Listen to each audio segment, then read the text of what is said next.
Yeah, look familiar, don't it? You're probably in awe. You're probably in shock. You're probably in horror that I would try to make sense out of this Danish creation. Oh yes, Ole Thomassen is Danish, so it is no wonder people had a hard time understanding some of its features. Danish language has always been impossible to understand for most Scandinavians, but the recent years it has been impossible to understand for us in Denmark too.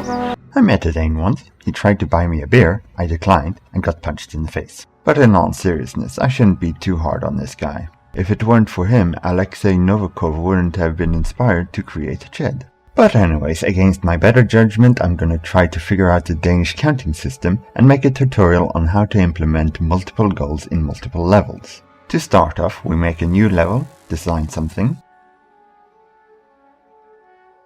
Wow, can't believe I still remember that dream. This was one of my first attempts at JKEdit way back when. So now I have a level, let's give it some goal descriptions in Level Episode Editor. Now, Gibba Gobba has gone over some of these already.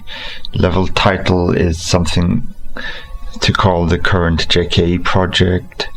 Level file is the level file when it is to be packaged with other levels. Supposedly we can call this level 1. Type, determines if it's a single player level or multiplayer level, deathmatch, saber match, whatever. Kind, playable level, cutscene, full motion video cutscene, or a decision, light or dark. Light power and dark power are powers that will be given to you when you complete the level. For example, Kyle was granted force healing in level, I forget now. And finally, text that is associated with a level. We went over this in the cogstrings uni file, but forgot to mention that in the text values, you don't have to have the bold yellow object at the top of the, at the very top. It's not really necessary. And yes, this little hat here determines a whole line, bold, yellow and bold. So we can have Chinese hello to make it very bold hello. Then text like this is small text and JKEdit. Alright, we called it something else. Now it's called level 1. That's what it's called now, isn't it? So level 1 text 1, level 1 text 2, not exclamation 1, level 1 text 02, then significant 0 and letters. This is small text, this is large text. But enough about that. It anyways doesn't matter, seeing as today's computers can load the levels faster than a blink of an eye. You could make it a credits list like created by email, voiced by email, cogwork by yours truly, I mean email. What people have time to read, however, goal descriptions.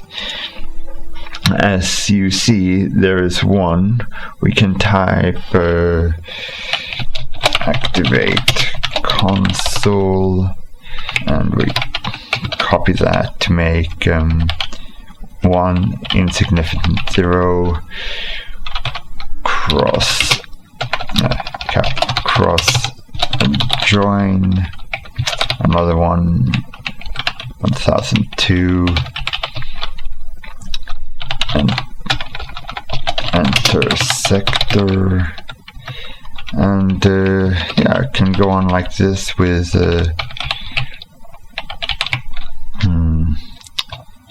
stand or rather touch surface,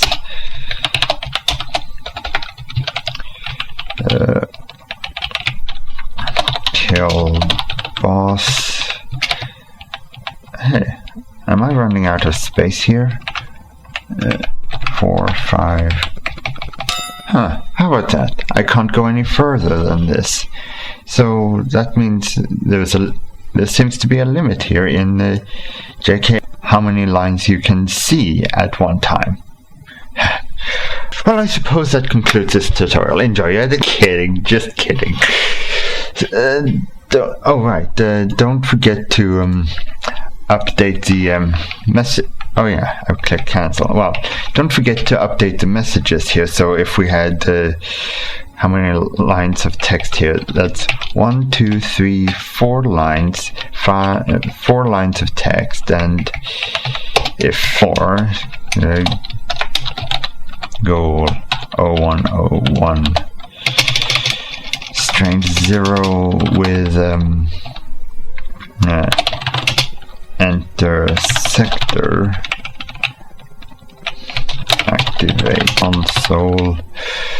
Yeah, don't forget that we have now 5, or as we continue, goal 0102.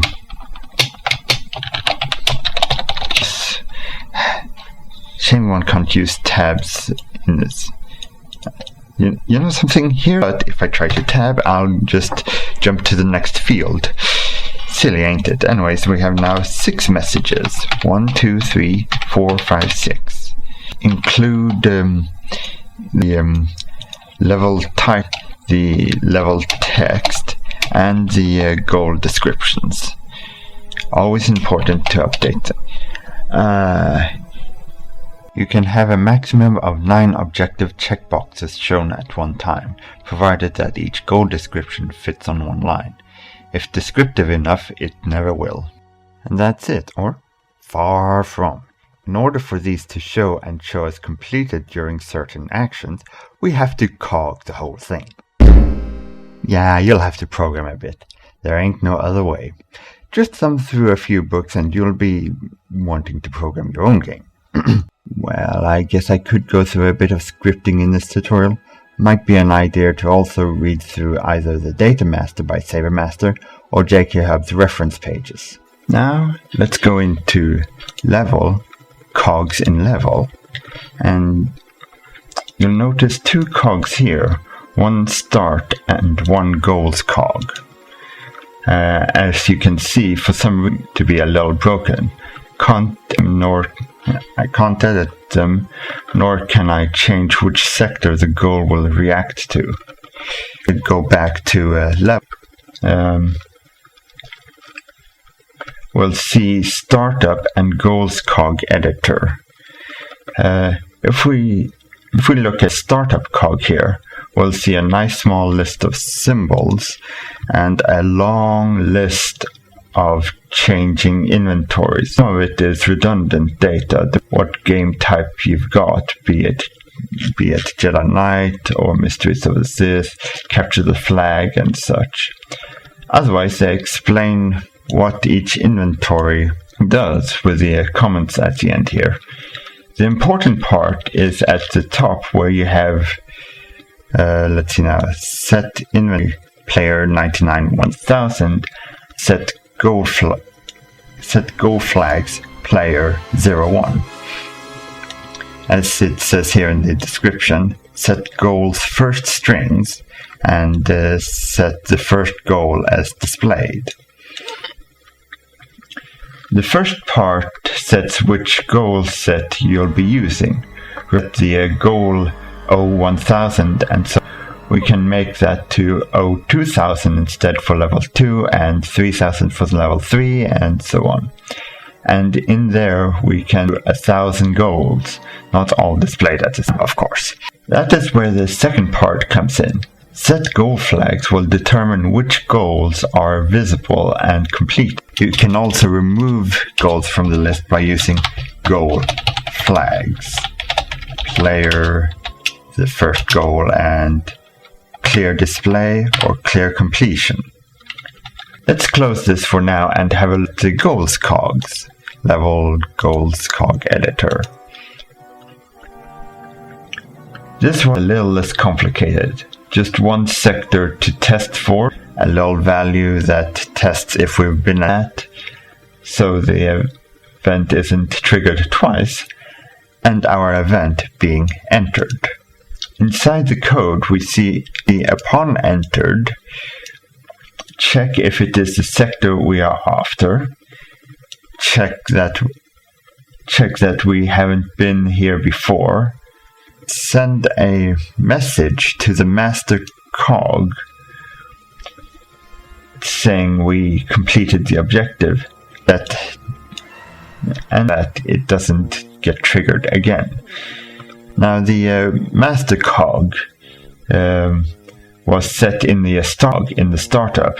So back in the master cog, here we are. Set master cog, self cog. Set the master to itself. But at the bottom here, where there, it receives the message from the goals cog, checks a value indicating what was completed, the one of the values that was sent by a send message, and plays the accomplished sound, prints a text from a global unistring being mission objective complete, sets the goal flag to completed, and ends there. Doesn't go any further. The strange thing is that now there is nothing to call this message again, which means the JK end level right here is never called, and we are stuck on this first level. So let me tell you what I do, seeing as this anyways doesn't work even when gobbing. What we do is open up Notepad here. We click on File, Save As, browse to your Jedi Knight projects, wherever that is. Type in something like level 1 startup.cog, don't forget that little part there. And in Save As Type, we click on all files so that it doesn't end up being .cog.t. We don't want that, we want .cog as it is. And we click Save. Then we go to this part here, we select all, we copy, we go over and paste it in here, like so. Now that that's done, we click Cancel, go to Tools, Option, and we can tell these two included cogs here to go take a hike. In Notepad, you can now go down to the user O part, and we shall select everything between here and shutdown and delete that. Another thing you can do is find and remove set timer. Where is it? There it is. You can remove set timer and any returns in between. And at the very top here, at just after the startup, you can set a sleep 1. This is especially good if you want to remove the Briar pistol from the player on startup, because as it is, the player's main cog that handles the health and initiations gives the player the Briar pistol and possible lightsaber at startup, which could create confusions and contradictions. Save this and create a new file, again saving as a cog as previously described. We shall call this level 1 goals cog. In cog or C-based scripting, a hashtag will indicate that the rest of the line is a comment and will be ignored. We shall use this in the beginning of a script to describe the cog, like hashtag Jedi Knight cog script. And description is this script will handle the goals for our level. And we can say created by Edward 2013 09 7th, modified by you, the viewer, user, editor, whatever, by 2013 Will it take you a month to learn all of this, or go through the textbook? I'm not sure. Let's say 2014 is by the time you'll be able to learn all of this. I have no idea. Now, and each cog starts with the symbols sections. Symbols, no spaces. This declares all the values and variables that you'll be using in your code. No skipping any variables out here. So, the values that are available would be AI. This allows for actor behavior. Yeah, you can change the AI of an actor so that we have, instead of Imperial Commander roaming and shooting, we could have pedestrian fleeing. Another thing is cog, which allows you to link cogs, link a cog across the from one cog to another. For example, sending messages or sending triggers. However, link cog accepts only numbered values. For example, cog 6, we want to communicate with cog number 6 in our placed cogs, or cogs and levels. But when writing a cog, you cannot assign you can't really assign a number in the cog. You have to assign it in the placed cogs. Next we have flex, which is a decimal number like 3.1415 up to 6 decimal places, and how many whole numbers, I have no idea. But anyways, there's also float, which is the same as the flex 3.1. Now it is. You should note that you should not have two values the same name, because it gets confusing and crashes. But you can have same values, change them afterwards, change them before. Who cares? You can also assign a local, which means that this will only be within the cog. You cannot assign it in the cogs and levels. Int is short for integer and allows for only whole numbers, no decimals. So that's like 19. No points, no nothing like that. However, in Jedi Knight, if you were to divide by 2 or something like that, there would be a chance of a decimal point floating around, and if you assign it to some other integer, strange things can happen. So it's a complicated way of going through things. Let's leave it at that. Keyframe. This a keyframe is an animation for models like Kyle walking forwards key file. There's also saber swings, and even some of the crow flying animations are used with keyframes. You'll have to look up Puppet Jedi in order to animate these things. There is also material, which allows you to change the texture or look for textures on surfaces. For example, our favorite OOF deck 1.mat, which is used for the floors of every JKEdit level. Or you could assign it to the surface ceiling and change it to FDeck. There's also model, which, yes, am I speaking Dutch here?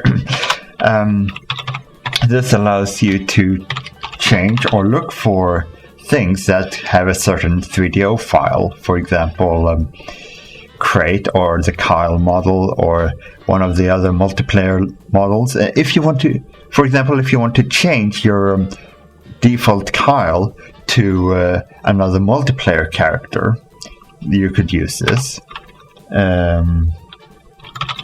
surface, you can assign faces, and it only accepts numbers like 43. In JED, you go for sector and surface, but that's another matter. But anyways, surfaces accept whole numbers, just like cogs. Another thing is sector. You can assign rooms or different sectors to enter. For example, goal sector number 14 or event sector 15. You know, those kind of things. Again, only whole numbers. Actually, we can take surface. No, sorry. Thing.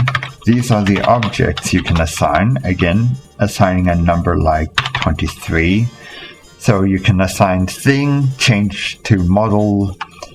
And these things can accept something called mask flags, where you can assign if only the player can damage the surface. If it's a player and an actor can damage the surface or activate the surface. Who can enter the room if it's only the player and actor, player and weapon. Is that weapon? I'll have to look that up. But otherwise, actually, there is one other thing you can have. You can also, if you want to make test for all objects touching surface or entering sector, use -1, and then fiddle with the parameters later on, or testing this, testing that. For example, testing a template. See,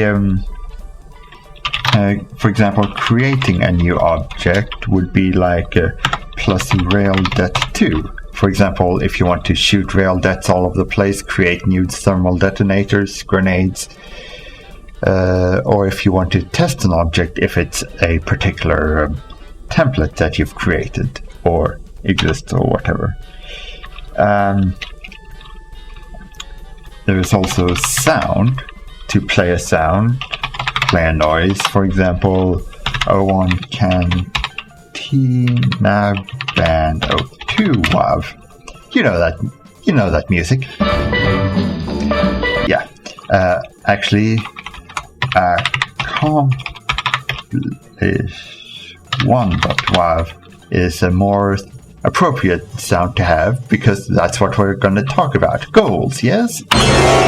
And there's also vector, that where you can have a direction or position, and when assigning, you format it like one floating point 32, another floating point, and a third floating point in the style of X, Y, Z. That's one, but just to note that you can't assign it like this in cogs. You have to assign it in a different way further down in the code. Then we have messages, and these are the events that are called in the game. For example, there is startup. That's the first thing that occurs just before you see the level. Message loading comes just after the startup, but I use sleeps anyway, so maybe we can leave that alone. Another message is activated. For example, when the player activates a switch, a console, surface or thing. Message arrived. When an elevator reaches its frame, you say move to frame, it moves, and when it stops, it calls arrived. Then you have to check which frame has it arrived at. Message blocked. When, for example, a player or another, any actor that blocks the movement of an elevator. Weapons won't. Actually, there are some weapons. Right. Some weapons will block it as well. For example, grenades. If there are a ton of grenades that land on the elevator and they are bouncing about a bit too much and gives the elevator problems. But usually testing for actors, for example, like doors, so that when they close, they don't close on the actor and squash him. They'll just close, whoops, it's blocked, go back to open position. Crossed is when you cross and adjoin. Damaged, self-explanatory, when a surface is damaged. However, you will have to do, if you want to test if a surface has been damaged, you'll have to add mask equals, actually anything. Put it as anything so that, because if it wasn't for that, only the player wielding a lightsaber can damage it, not player and explosion or other actor and projectiles. Set mask equals -1, and we'll talk about how to test what has damaged the surface later. We'll keep that there. Message entered is when you enter a room or a sector, but it is also used for floors and objects. When you stand on a floor or stand on an object, the entered will also be triggered. There is also exited for when you've left the room or stopped standing on a particular surface, or left the surface, stopped standing on an object, those kind of things. Message globalo.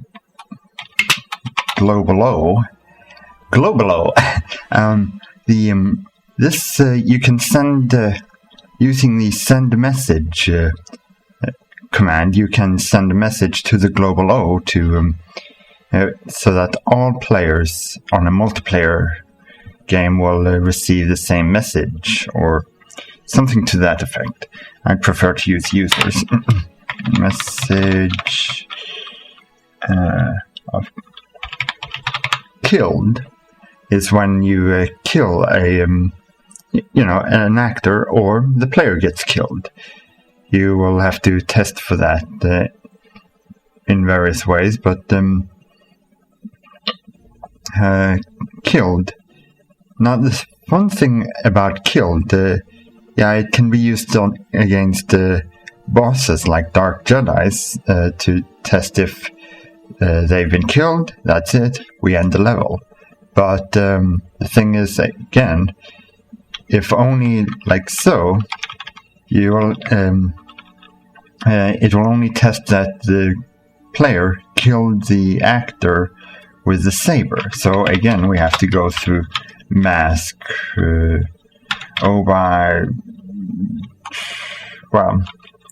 Here, what is the flag?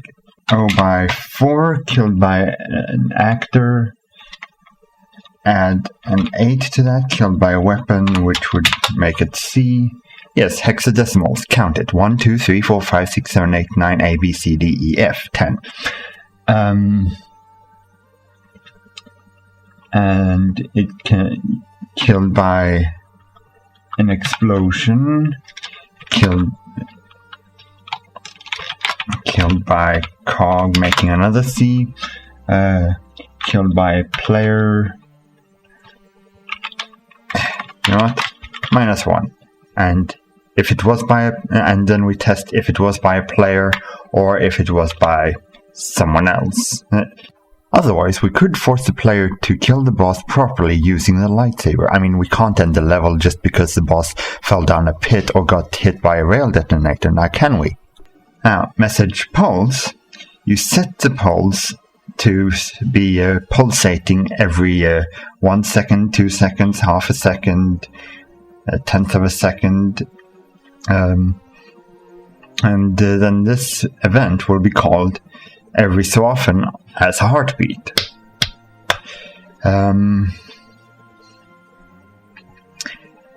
and the only time it will end is if you set pols nil.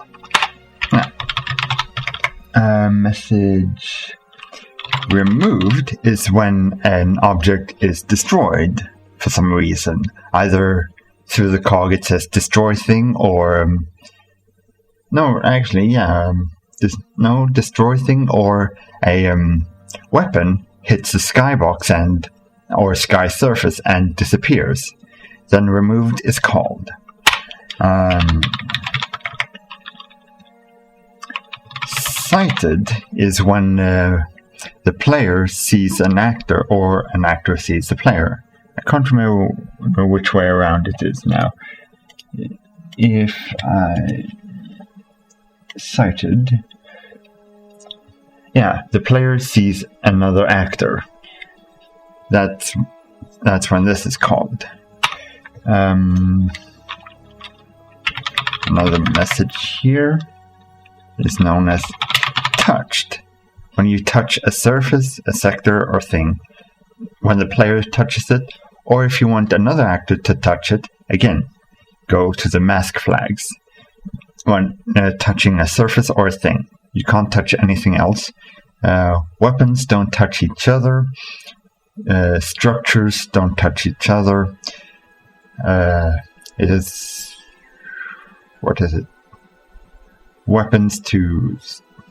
Sometimes weapons touch structures and other objects. Sometimes it is called by damaged.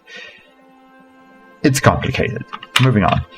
Now, and also each time you press yourself against a surface, the touched message will constantly be activated. So you press against a surface, you have a surface that's gonna say, "Get off of me," each time you touch him, and so you get "Get off of me." Taken would be for items that have been touched and a take item command has been invoked on the item and it disappears, waiting to be respawned. So in combination, touched, okay, take item, taken, good, give him ammo. Or if it's a key, a key that is mission critical, then yes, touched, take, then you can use this in your goals. Taken, key. However, if the player should cheat and have all items, then the taken is not a good message to have because he will never take it. So just use touched and again a little integer or value that says we've been there, we've done that, no need to touch it again. Otherwise you'll be getting mission accomplished.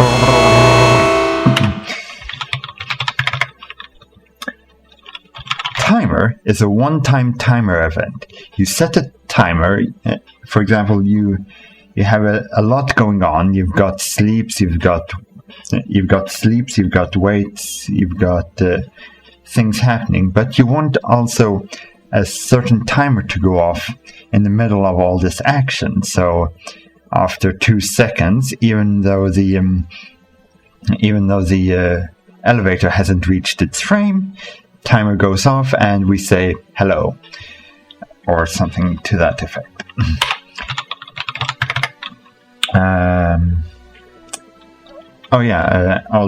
For example, an elevator that's going to go between frames, you want to test, has it gone through frame 1, frame 2, frame 3, and for each frame there is an action, but simultaneously at certain intervals you want something else to happen.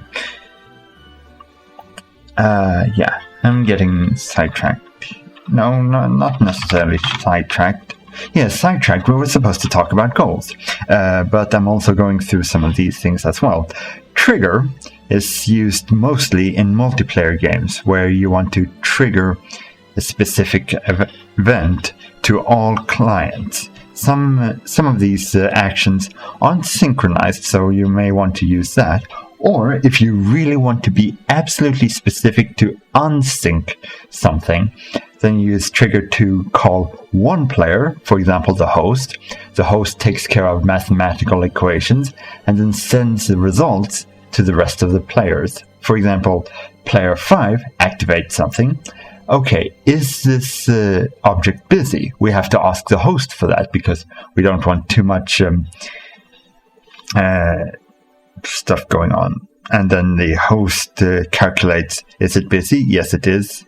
Don't do anything. Otherwise, if not busy, send back to player 5 or send to all players that this is going to happen. And then we've got the number of user messages that are local and used. A simpler version of sending message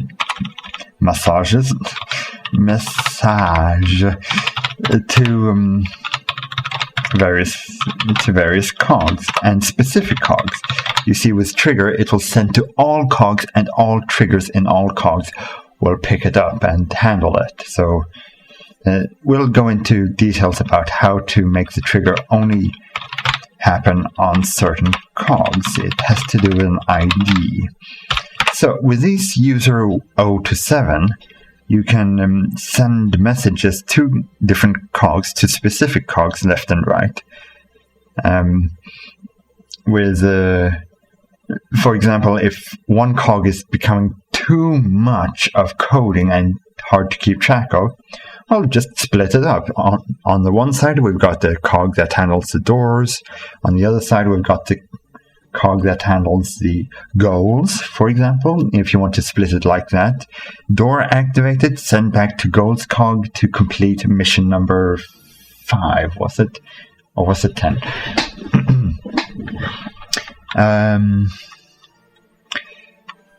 Yeah. And once we're done with the symbols, number of symbols, number of objects, sectors, surfaces, values, local values, assignable values, we end this, make a space, code, and let's go through our messages here. Like I said, startup just before you see the level, and remember to end every code block with a return. Start up here, and that's the end of that. No need to go further. For example, we could say, we could say, for example, to alleviate things, we would make an integer called player, not assignable by the user, local, and then at the very startup, player equals get local player thing. This will, for example, in multiplayer on a local cog, we want to have this player assigned to each player that joins the game. Actually, then we would use join, wouldn't we? Oh, never mind. Loading. You know, I never use that. I always go with sleep 1 so that we have gotten into the game. Now we can do a few things. Activated. That's a good one. Can't type English. Activated. Now, to find out what has been activated, we would do if. If get sender ref would be the thing that you activated, is equal to, shall we say, the surface, which we called face. I'm not used to this. If get sender ref equals the face, the surface face, and where was it now? Right. We add the curly brackets and to note that the if starts here and we want to do something, and that's where the if ends. No need for an extra return here. So if the thing that was activated was face, we do things like, I don't know, set. Oh yeah, that's a good one. Oh, a face could be like a switch. So set wall cell to change the animation cell of the face to on. And then we we could like move to frame object to the next frame, and the speed object could be like a door, and it could be something other, but what we want to do here is that we want to play sound local to the player. For easy reading, add spaces. Spaces are not necessary, so we could take away all spaces and put it all on one line. For as long as we have the semicolon here, the program will read that as end of line, and so at the end here we can place sleep, and it will be read as 2 lines as long as you type something in. But for easy reading, we put everything on new lines and spaces. So we play the noise, which was the accomplishment sound. You name it whatever you want, as long as there is consistency. Volume. Balance, if you want to play it in the left ear, the right ear, or right in the center. And then we have a bunch of flags. We could say O by 100, which is the sound will have priority over all other flags. A 1 will loop it, so brang, brang, brang. We do not want that. And there are a bunch of other flags that you'll have to look them up for later. Now, we've played that, and we can JK print, print unistring, I believe it's called, and the number was 350.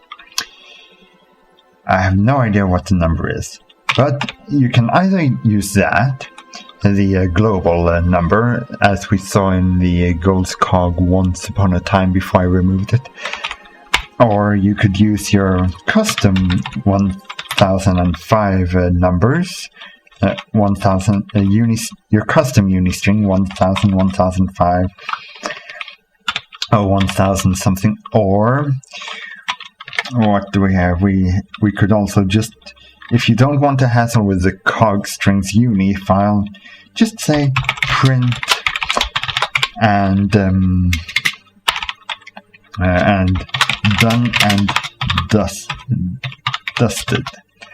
Or if you want to be fancy, look up the other print values where you can put together mission number was completed. This is not how you format it. You'll have to look up the formatting on... and I just took away everything. You'll have to look up the formatting on what's it called, the data master. There are these concatenating thingamajiggies. I still have to look them up. I'm not that good of a coder, but let's just print uni string. Please don't copy me. I'm terrible at this stuff. Oh yeah, of course. And of course, because we have so many different things we can be successful in, so many mission objectives, we'll have to do int done 0 is nothing local, int done 1 equals nothing, int done 2 equals nothing, and so on and so forth. So we put here done 0 equals 1, and of course we'll have to do like this.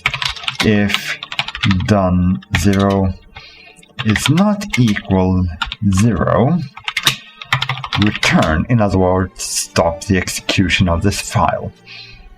So seeing as 0 is 0, we'll go through this, and then it's done. We reset 1. Next time we try to activate this phase, we can't get past this because it is not 0, therefore return. And yes, this is a complicated thing here. A exclamation is known as not. Don't you just wish they could have stick with basic where we could write if done is not 0, stop, else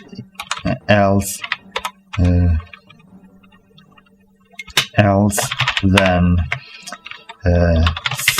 set wall cell and end if. Yeah, I miss those days. So, moving on, we could also say else if getSenderRef was the object. We could... What am I pressing?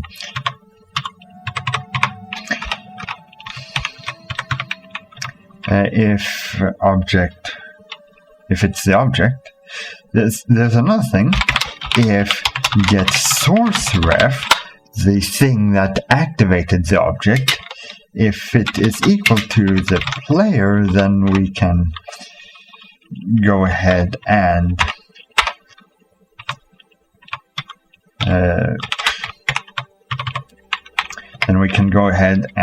again place sound local the Jaish volumes and flags. Done is done. I'm getting lazy here, aren't I? Otherwise, suppose I had else if getSourceRef was another actor, then we have we make the AI set move pose actor to vector position, for example, get thing position, player, all that kind of stuff. Next up in this list was arrived, for example, and these are for path-controlled objects like elevators or doors. For example, if the getSenderRef equals elevator, capital, big letters, small letters, it doesn't matter as long as you're consistent. For example, if you have a capital letter when declaring in the symbol section, have it capital here in the code. And so we can, if it was the elevator, then we shall check if getCurveFrame, I believe it's called elevator. If I've got something wrong here, then you'll have to look it up in the data master. Alright, if the frame is at the beginning, the first frame, then we could say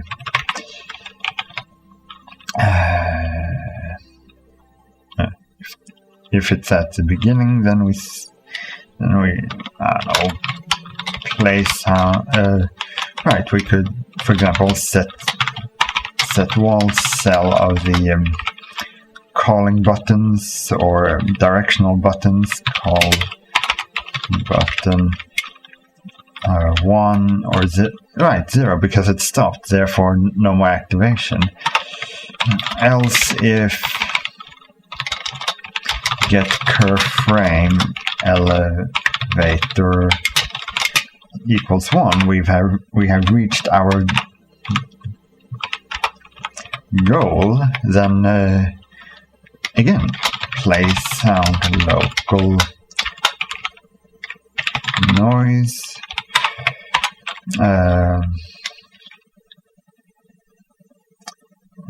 Right, JKEdit unistring. I think it's that. You'll have to look it up yourselves. And what else was there? Oh yeah, again another if done1 is not O, return, and done1 equals 1. To note, when assigning, you have 1 equals. When testing, you have 2 equals. Strange, isn't it? Well, that's C. If you have a complaint, take it up with what's in development now? C#, C#. I don't know. Actually, here's a good thing. You've activated the elevator. It has moved, and you've gotten to your floor. Set timer X.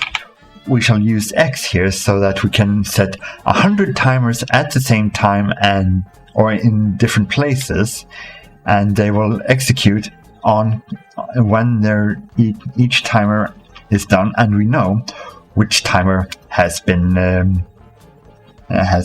expired. So 3 seconds on an ID number like 8, and we have to include 2 other variables, whatever they are. If they're not used, use 0 and don't test for them. But if you want to send something with it, for example, you could send the elevator ID, or you could send or the elevator number, the thing number, or send the face number, or get the wall cell that's on the face. For example, if it's activated, or if it's stopped, or you can send 2 values with the timer, so that if you happen to reset the value along the way, the timer will pick up the last known values and do stuff with them.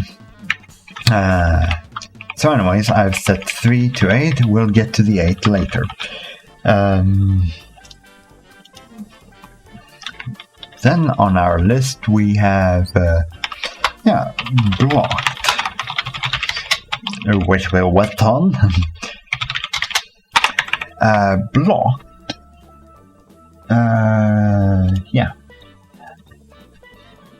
Here you only get the sender.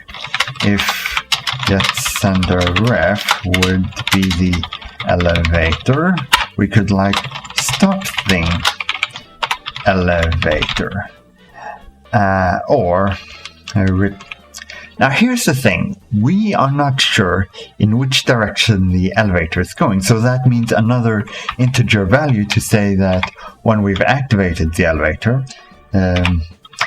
we activate elevator,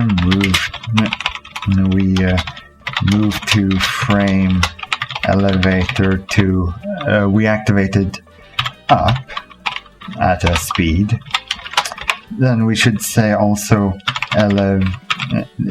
we make an integer in our symbols called elevdir, direction equals 1, and then in here we can also test if elev direction was 1, then we have to send it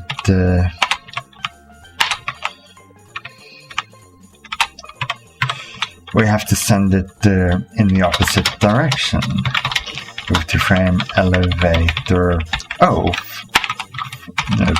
speed.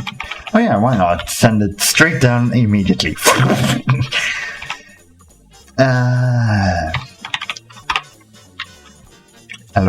Move to frame elevator, and elevator is now 0. Derpy derp. For example, but if elevator stop, and if direction, if we set any, move it to the other opposite direction, else, I'm sure you get the gist of it. So move to frame elevator 1, 4, and direction equals 1. Next up we have crossed, which that's 2 S's. In crossed, it is of course when you cross an adjoin. And it would be a good idea to know to actually keep track of which adjoin you are assigning. If you've assigned the wrong one, well, you walk into the sector and nothing happens. It's a dead end. Where am I supposed to go? So you try walking out again and then it ends. So make sure that you cross the correct adjoin here. Or assign the correct adjoin so that front face, okay? And there is no adjoin symbol. It is known as a surface. So face if it's an adjoin. And yeah, I'm sure you know the drill here. To if done number 2 is not 0, stop right there. Play sound local.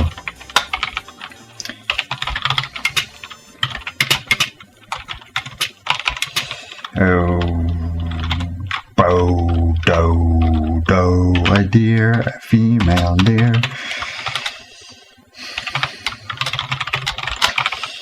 Hooray, hooray, we've completed that objective.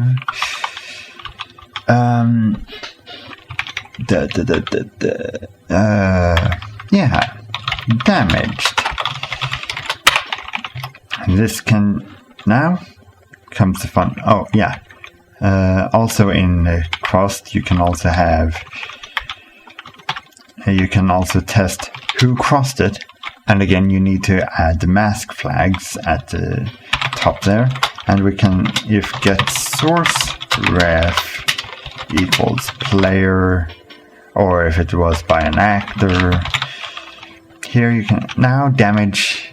Now, into damaged, we've got quite a few things here.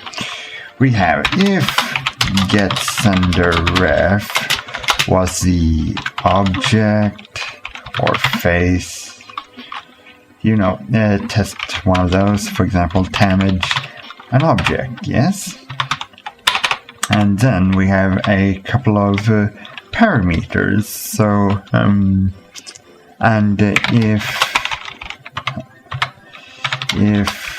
get source ref was another actor, no, the player didn't damage it, it was some stranger. If it was the actor, then we test if get parameter 0. Get parameter 0 would be the amount of damage. It goes above 20, for example. We can make an annotation here. Damage amount. If it was above 20. But actually the usual would be that first we would actually first test if get param 1. Get param 1 is what's the damage type.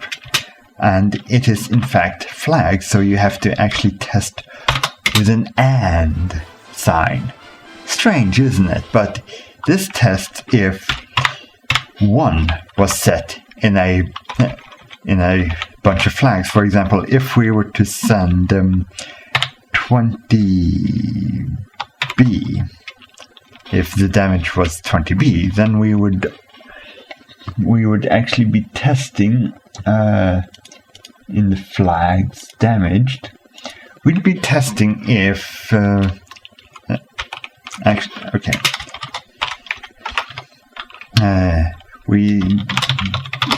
We damaged, something was damaged, okay, by some, we damaged something amount 40 and certain flags like and by him, we would then be we could then test was 1. It was flag 1 set. So B, that's 1, 2, 3, 4. B is the combination of 4 plus. No, wait, that's not right. 1, 2, 3. 3. It's a combination of 1 plus 2 plus 8. So was 1 set? Yes, it was, because 1 was in there. So, and 1 is, were we damaged by fists or some other physical impact?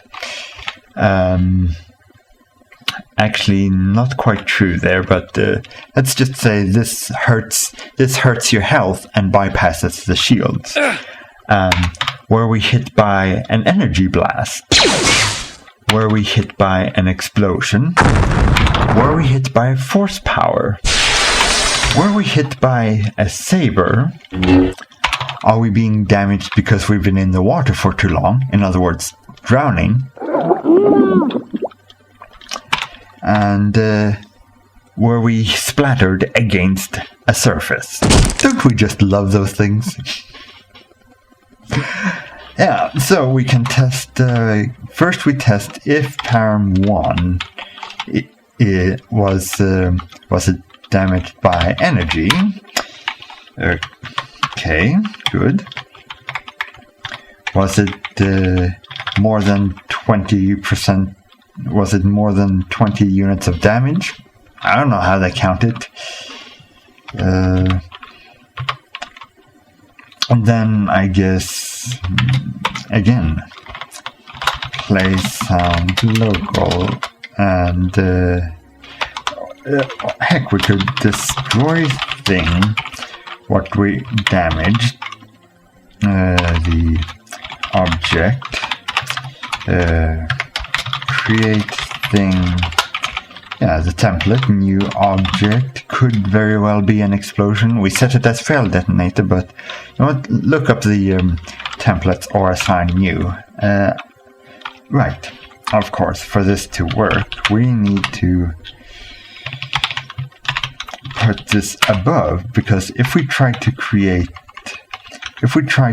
a new object on a non-existing object, it will get messy. And if we try to destroy the player, the game would crash. And if we try to destroy an object that has the camera focus set on it, that is, that you are looking through this object, not through the player, then yeah, it will crash as well. So so a lot of if and tests and all that, and that's for another lesson. And again, mission complete, you know, but yeah, might as well copy, paste, you know, all that stuff. And of course this is a, yeah, again, at the very top, so that we don't try to create on a non-existing object. Yes.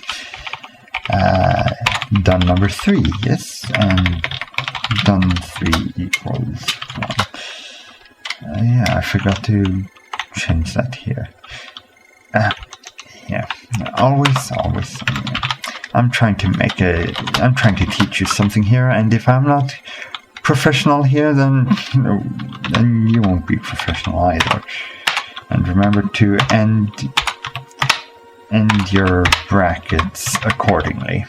So just to be sure, you better count them. 1, 2, 1, 0. Good, we're good. And something and by him does not exist. This was damaged by something completely different. Yeah, an actor shot it. Why did the actor shot it? AI turncoat. Okay. Or fire projectile, cinematic. I don't know. Moving on. Damaged. The next thing is why is it capital? Entered. Well, capital, non-capital, as long as your I can't speak. Entered. Yeah. If get sender ref equals room. Entered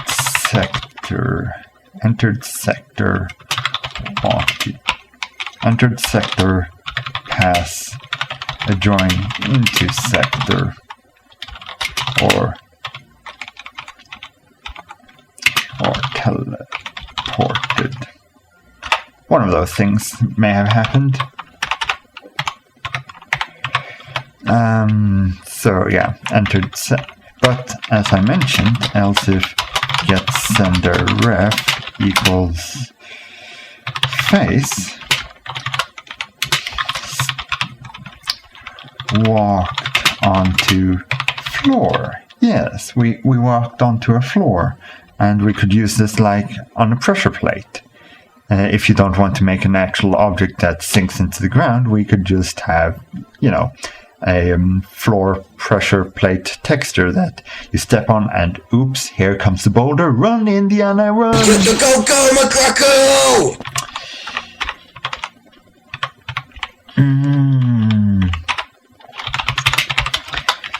Get sender ref equals object. We have walked onto an object like a catwalk. If you remember my thing flag tutorials, you would remember which flag to set to make a object walkable. For example, a catwalk, it could even be used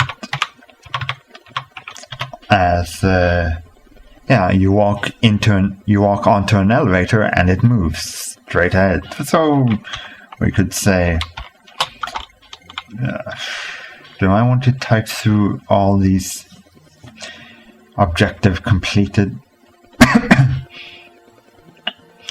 Oh yeah, there's also get source ref and check for player, actor, and again these things have to, so far if you don't set a mask flag for sector, face or object, then it's only the player that will trigger this. Otherwise, if you want something else to trigger the entered, for example, entering a sector, a weapon entered a sector, rail detonator, grenade, actor, even cog controlled, path controlled objects like elevators, if they enter the sector, you can test for that if you set the mask flags. Just remember what type the objects are. So, for example, player is a type player, actor is a type actor, weapon is a type weapon. You could make a teleporter to teleport anything and everything. However, that can be problematic because if we were to take, for example, entered sector, if we were to if you want to make teleport effects, create thing particle on player we can get source ref straight off. Get thing particle, get source ref. Be careful with this, because when a particle is created, it enters the room, and so we'll be going through a cycle here, almost an endless cycle here of just creating particles upon particles upon particles. So it would be good to note if get source type equals 11 particle return. You have to study this good and proper. Moving on. What do we have here? Yes, exited. Much the same. Exited. If getSenderRef is the room, then left the room by passing a join or teleportation. I think you better double check me on that. Experiment, that's what I did. And look where it got me. I found whole new ways of crashing data. If getSenderRef equals face, walked off of surface.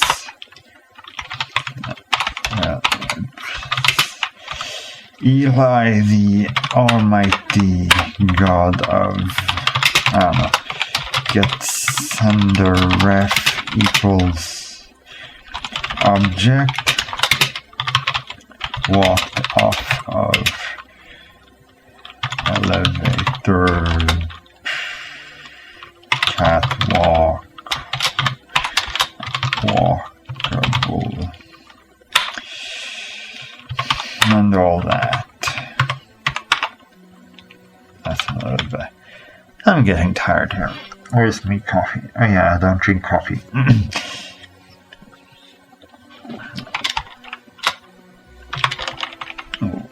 Next is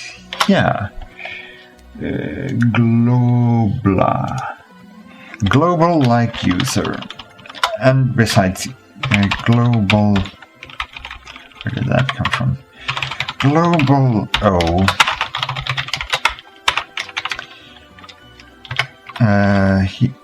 is pretty much like user O and user O to user O, user 7. The way you declare them in the symbols does not have to be the same order as when you type them in code. For global users and so on, you got the following. getSenderRef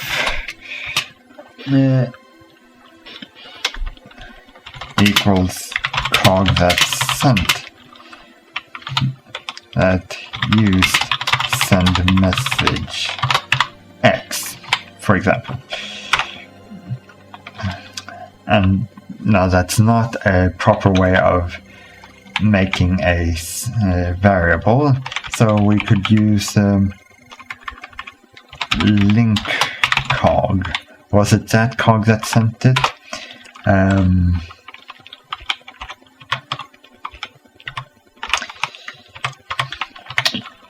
If getSourceRef equals player. Now that's the thing.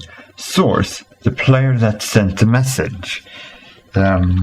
This is, for example, within multiplayer. For example, the host sent this message, and the host sent the message. No, the client sent to test if it was the host that sent the message or was it a client.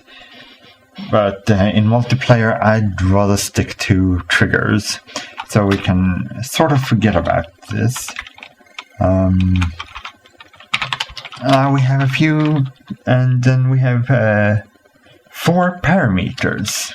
We got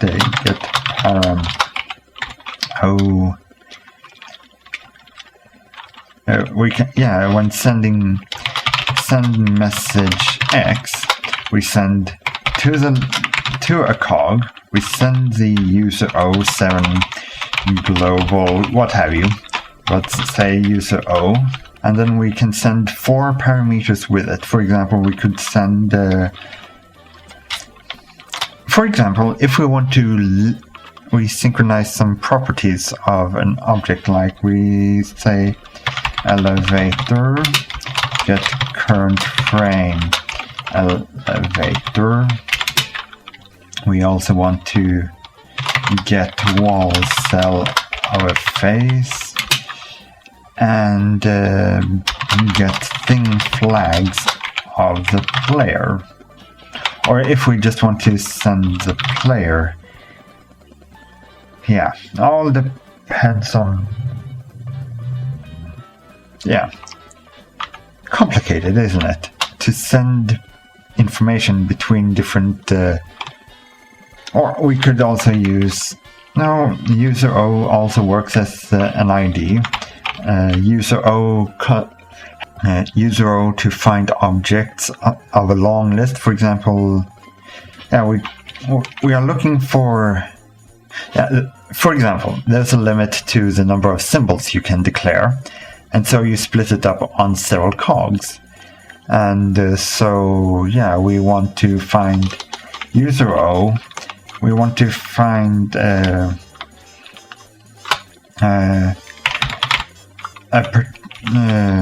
we want to... Actually, I can't think of a good example, but let's just say elevator, this, that, and the other. And we can return a value in this user to another variable, for example, done for. Did we, for example, out of all of this, did we actually complete the mission? Now, how do you return a value through user O? We set return X and our value, for example, done for. So whoever called user O will then get done for, which came from the next link, which actually with the same name here, I've just created a created a redundant recursion loop. Anyways, let's move on from certain things. Global user, yeah. Killed. If get sender ref was the boss,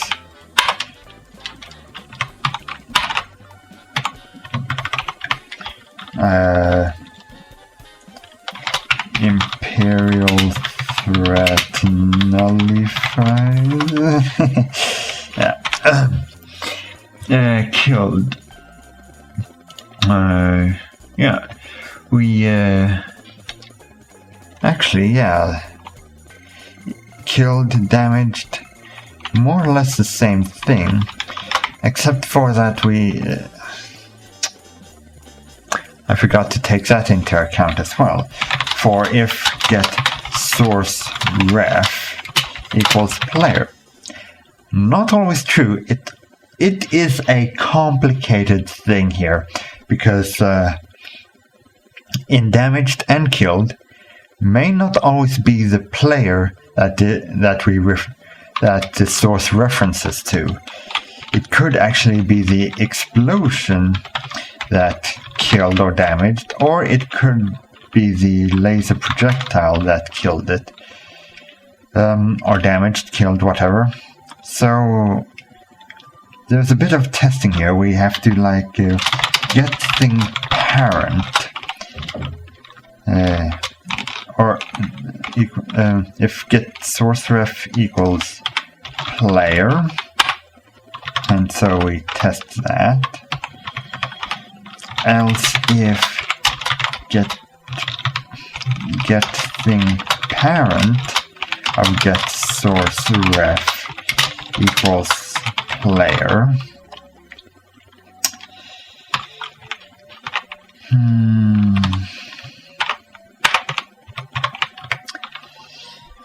But even so, this is not always a guarantee. So you'll have to play around. You'll have to study, become as good as me, and break Jedi Knight just as well as me.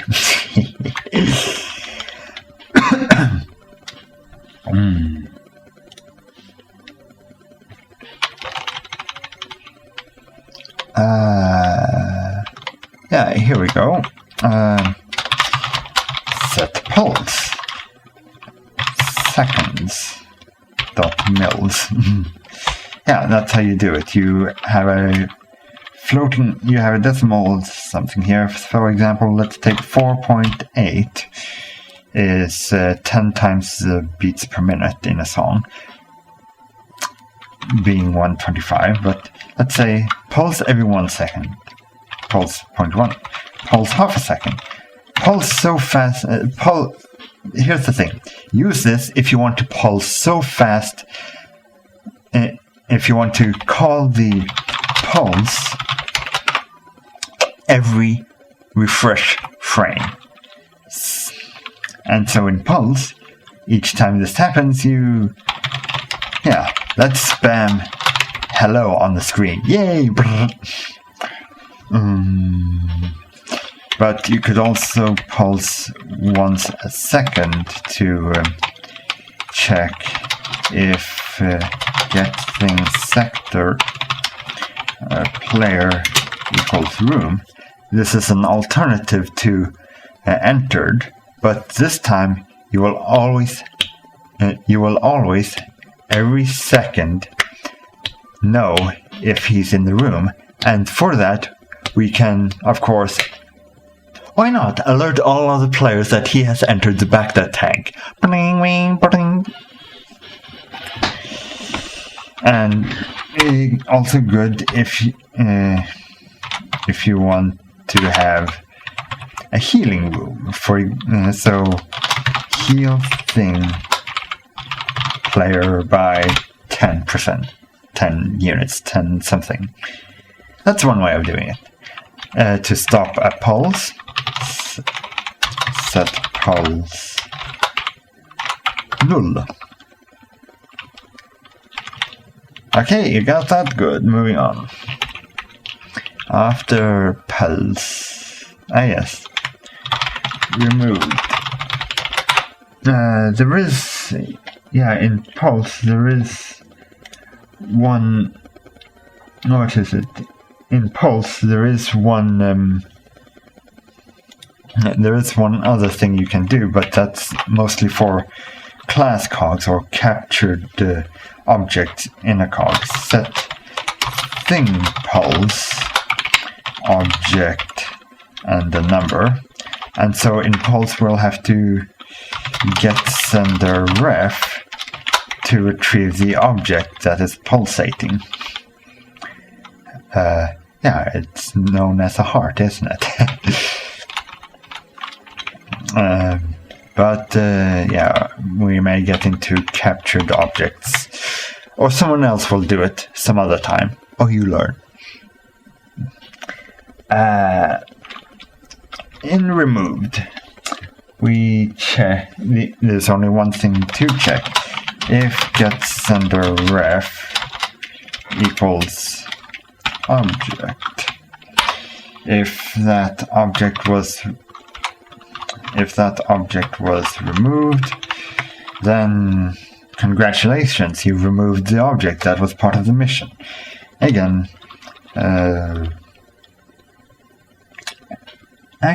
we don't need to make it done because the object is gone and won't react to anything else ever again, unless you create a new one. But that's another story. So print,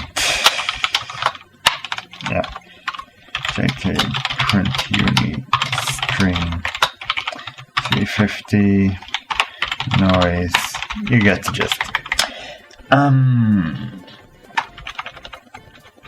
Next on the list, cited. Cited looks like this.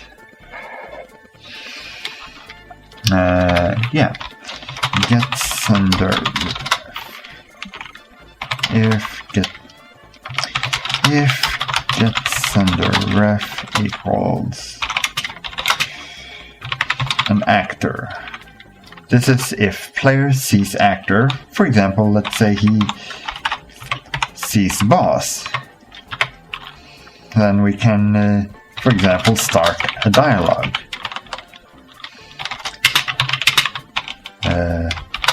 Kyle says, I Theo. Sleep 3. We may get into cutscenes much later on. Print was. Oh crap.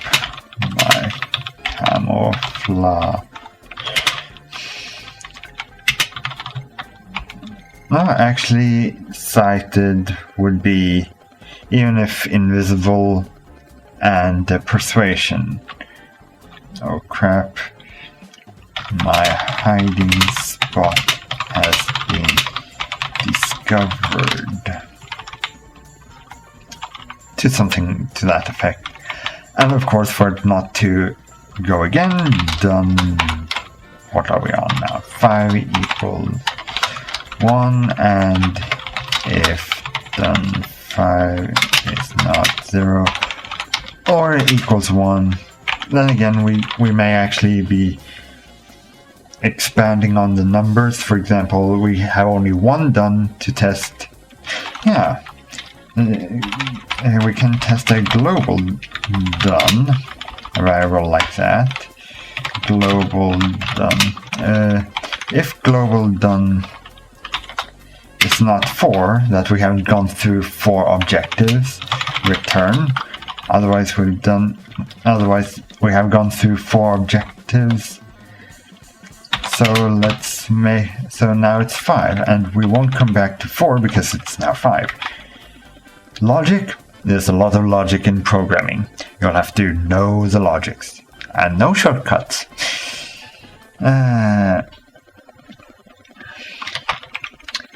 Next on we have touched. If getSenderRef equals face or object, either way, have we touched? And again, each time you touch it, it will constantly send the triggers. It will constantly send the message. So touch. So again, if done 5 is not stop right there. And mission completed. You can hear I'm getting tired here. And I'm doing this for you so that you can stop asking me 1,000 questions. 1 answer to rule them all. Taken. Again, if gets... Alright, and yeah, touched. With touched you can also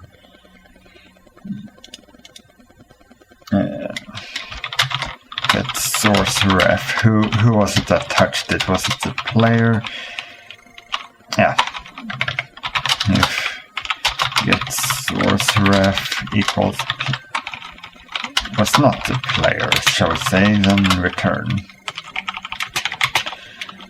Get sender ref the taken, yeah. Taken. If getSenderRef equals object, for example, an item. If getSourceRef object being key, for example. If sourceRef was the player.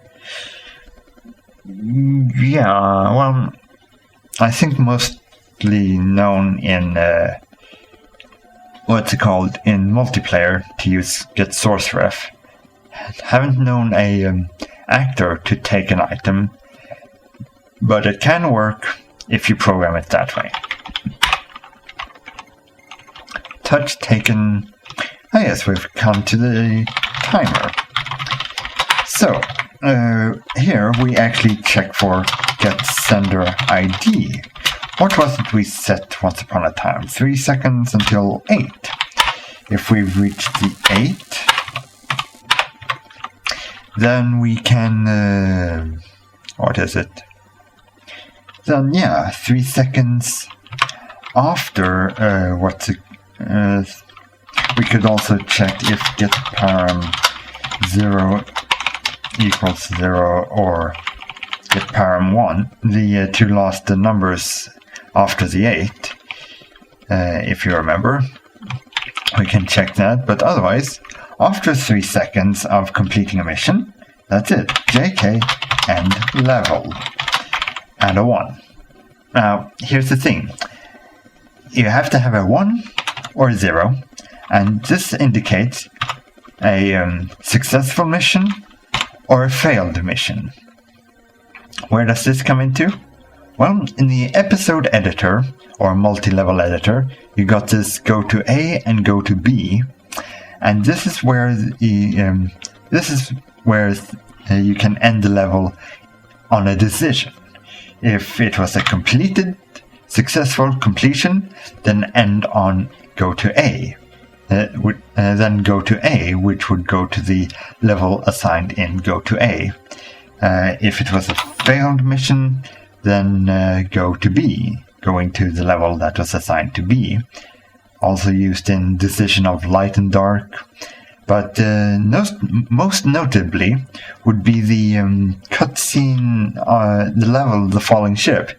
If you do not make it out in time, then you get white screen and it explodes and JK end level 0, which would mean that it would go to B. It would go to B, which go to B means go to the failed cutscene where you see the ship exploding, and then from that cutscene, well, cutscenes don't have a decision, so it's go to A, which goes to the beginning of the falling ship again. But if you make it out, JK end level successful, and then it jumps to go to A, which jumps to the successful cutscene where you see Kyle jumping into the mowed crow and flying away.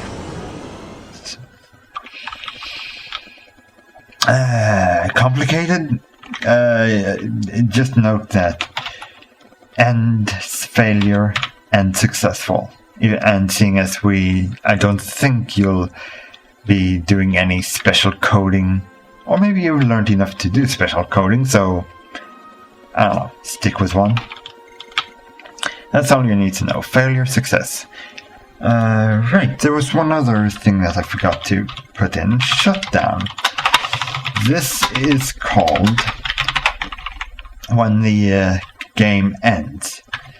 Here you can test if, for example, actually it's already done in the startup cog where it tests, have you gone through all the secret areas? And so, if so, give an extra force star. And if you don't program any force powers, then the force stars are useless. Other things you can do, for example, shutdown. Just before shutdown, what do we want?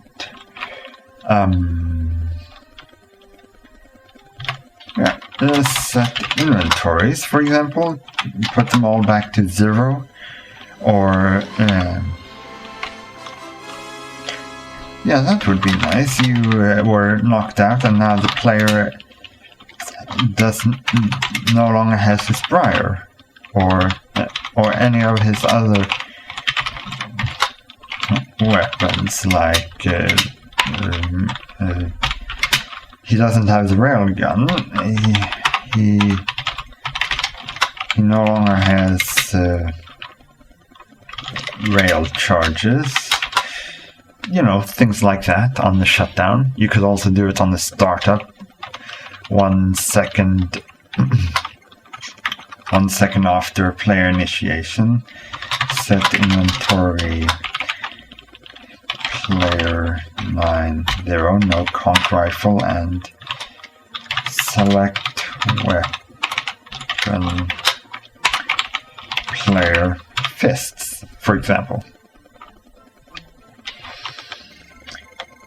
Mysteries of the Sith, the set inventory, the inventories are a bit more complicated than that, so you'll have to look that up. I can't be bothered. And remember to end your cog with end. Okay, we've gone through all of that, and you have chosen which actions shall complete your goals. Let us save this cog, close, go over to Files and Level, add our goals and startup, okay, and then we go into cogs in level, and we shall add these cogs wherever they went to. I'm assuming in order. Here we go. One start cog and one goals cog. Alright, and then we just hold our first is in this pit here. A surface is this one, and thing. You get the idea. Okay, and then you just save this level, close, make a new level in the episode editor. We give it a new name, like then hold2. We change this level name to level 02 JKL, and we edit these to be level 2 next level. What happens next? Find out intuitions. Again, we have to change these names, level 02, or does one? Maybe the multi-level editor. Yeah, that's the thing. I would guess that the multi-level editor should take care of the cog strings and goals numbering, but just to make sure, for convention's sake, and to keep up the practice, change the numberings to goal 2000 and 2001 to 2000, something like that. So descriptions, I don't know, control room, activate console, the boss, kill the boss, something like that. Again, we will need to make a new startup cog with either new inventory values, like you lose your railgun or something, or clear it all because your inventory from your previous level will stay, unless it is a multiplayer game. Also, at the set inventory 99, we shall set it to 2000, our new goal set. The numbering in the set and clear goal flags don't change. They don't get an extra 1000 or anything like that. Just continue to cog together your goals, when they show, when they hide, when they are completed, and so on. Once that is done, add the cogs, save the level, make a third perhaps, if you are feeling creative enough. Otherwise, close the level, but not JKEdit. Now go to Tool, Multi-Letter, click Add. Add the levels you want to have, and then set some names. For example, Master Title is the name of the level you see when you click New. Shall we say, my new custom goals.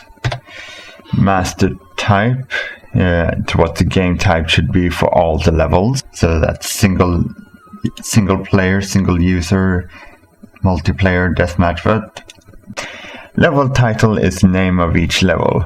Go through each and rename them. I think this is the first name. Level 01, and title being, shall we say, the first level. And then it doesn't rename. I don't want to click that, but the next. No, it does rename, I guess. Final confirmation. Can I spell? Yeah. So it does rename it, even though it doesn't show. Alright then. Make sure the level file front So that's level 01 and level 02 and level 03. Done. Pressing enter does that. Make sure that that's right. Level number you don't have to touch. In fact, this isn't the level number, but rather the line number in the JK file. Think of it as basic programming where you have lines of code, but instead of using loop commands, you have line commands. The thing though is that you must start on line 10. Level type, as you know, is whether it's full motion cutscene or a decision. To A or to B determines which level or line number to go to next based on certain events. In a level, a cog will decide which to use using the command JKEndLevel. You may remember I spoke about the numbering in that either a successful mission or a failed mission, like in the falling ship. This will come into play, only as I said, it is reversed. 1 goes to A and 0 goes to B. A cutscene will ignore these and just goes to A. A decision here. A decision goes to A if you've been good and light, and goes to B if you've been an evil dark Sith. But it's a level, so we go with JKEndLevel 0, 1. Confusing, isn't it? Power and dark power. You may have known or to give which power to grant the player once he has completed the level. At the end you find, oh, new power. Goals and cogs base, you don't done anything good. These values may overwrite the numbering you've done in your levels, as you see in these three, but there are no your text. Each line will become a numbered line based on the numbers up here. The text will get the text at the level's name, like a 1, and the text and the proper numbering, but the cogs, well, in fact you could have all the cog strings in level 1 starting at 1000 and then leave all the other level cog field blank. Anyways, once all the levels are in and them okay, and the numbers 3000, 2000, 1000, if it all looks good, click on Save As and save as a GOB or GOO for mods levels, and type in a name like First Goals Test. Of course, might be an idea to save it inside episode so that you can play it.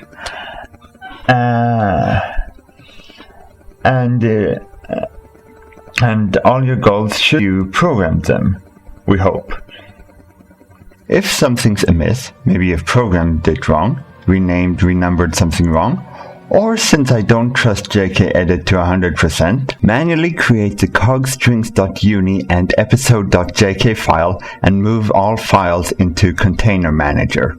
Heck, I still don't like JKEdit. For one, the JKE files are like GOBs themselves because they save all custom resources.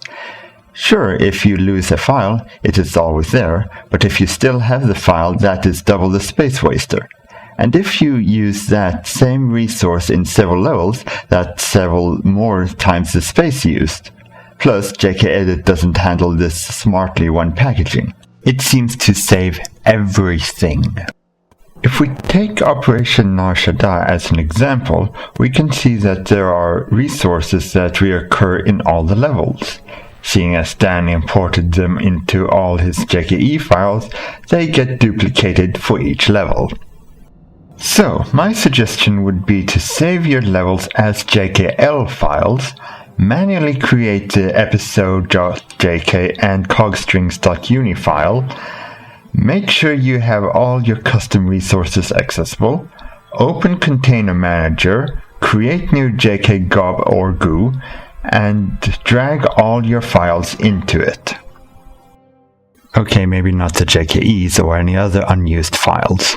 Well, I hope you've appreciated the agonizing time I took to research this kind of stuff, and I hope you've learned something from this because I've had enough of it. Enjoy editing!